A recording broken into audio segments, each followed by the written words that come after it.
चीन को लेकर मोदी सरकार बहुत ही दुविधा में है, बहुत असमंजस में है, बहुत कंफ्यूज है। कोई स्पष्ट सोच नहीं दिख रही है। ऐसा इसलिए क्योंकि एक तरफ भारतीय सेना ने खुलासा किया है कि पाक को आगे करके चीन ने भारत से युद्ध लड़ा था। दूसरी तरफ चीन पर सेना के खुलासे के बीच ही विदेश मंत्री एस जयशंकर चीन जाने वाले हैं।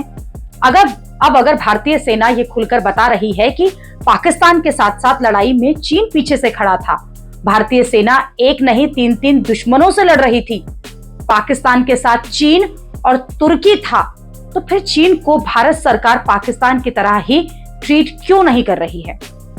अगर पाकिस्तान दुश्मन है और उससे बातचीत बंद है, तो फिर चीन भी हमारा दुश्मन है और उससे भी बातचीत नहीं होनी चाहिए थी। लेकिन यहां उल्टा ही हो रहा है। एक के बाद एक भारत से चीन के लिए दौरे हो रहे हैं।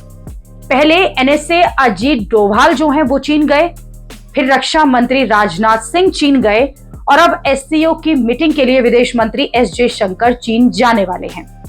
एससीओ की पहली मीटिंग में चीन ने खेल भी करने की कोशिश की थी। चीन ने ज्वाइंट स्टेटमेंट में पहलगाम हमले का नाम तक नहीं आने दिया। इसके बाद भारत के पास भी विकल्प नहीं बचा, उसने भी साइन नहीं किया। ज्वाइंट स्टेटमेंट नहीं आ पाया, पहलगाम का जिक्र तक नहीं हुआ। यह सब भारत के खिलाफ चीन का खेल था।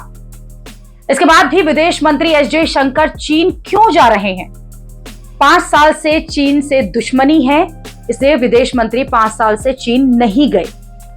लेकिन क्या अब ये दुश्मनी खत्म हो गई जो विदेश मंत्री जो हैं अब चीन जाने वाले हैं? जयशंकर 14 से 15 जुलाई को शंघाई सहयोग संगठन में विदेश मंत्रियों की बैठक में भाग लेंगे और वहां वो चीन जाने वाले हैं। लेकिन इसकी टाइमिंग उस वक्त है बहुत खराब लग रही है जिस वक्त में खुद भारतीय सेना ने यह खुलासा कर दिया कि चीन किस तरह से ऑपरेशन सिंदूर के वक्त पाकिस्तान की मदद कर रहा था। भारतीय सेना ने पहली बार बताया कि चीन पाकिस्तान को सारी सर्विलांस दे रहा था, इंटेलिजेंस में पाकिस्तान की मदद कर रहा था। चीन पाकिस्तान को लाइव अपडेट दे रहा था और अपने हथियारों की लाइव टेस्टिंग भी कर रहा था।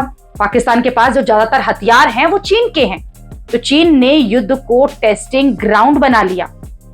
पाकिस्तान को चीन से लगातार इनपुट मिल रहा था कि भारत अब क्या करने जा रहा है। पाकिस्तान के साथ साथ चीन के अलावा तुर्की भी था जिसने ड्रोन दिए और ड्रोन चलाने के लिए लोग भी दिए। सेना की ये बातें तो सरकार में बैठे लोगों ने भी सुनी होंगी। उन्हें भी पता होगा कि चीन कैसे पर्दे के पीछे से पाकिस्तान के साथ मिलकर भारतीय सेना से युद्ध लड़ रहा था। इसके बावजूद क्यों हम पाकिस्तान और चीन को अलग अलग नजर से देख रहे हैं? जैसे पाकिस्तान हमारा दुश्मन है, वैसे ही चीन भी हमारा दुश्मन है, बल्कि चीन को हमारा सबसे बड़ा दुश्मन है। फिर हम क्यों उससे बातचीत करके नरमी दिखाने वाले संकेत दे रहे हैं? यह बड़ा सवाल इसलिए है क्योंकि चीन को लेकर सेना और सरकार दोनों की सोच में बड़ा अंतर साफ दिख रहा है।